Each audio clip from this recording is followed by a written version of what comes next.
Welcome back to another technical deep dive here in the debug zone.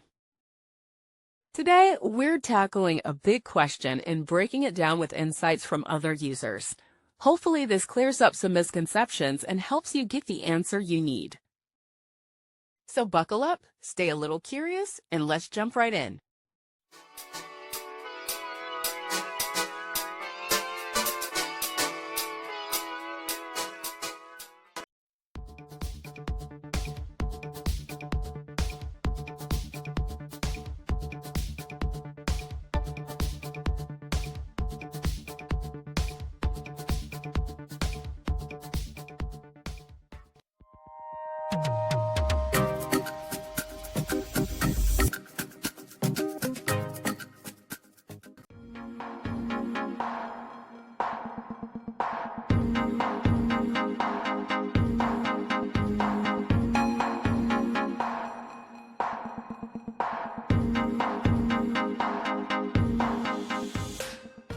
And that's a wrap.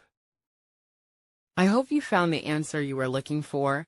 If you did, take a second to hit that subscribe button. It really helps out.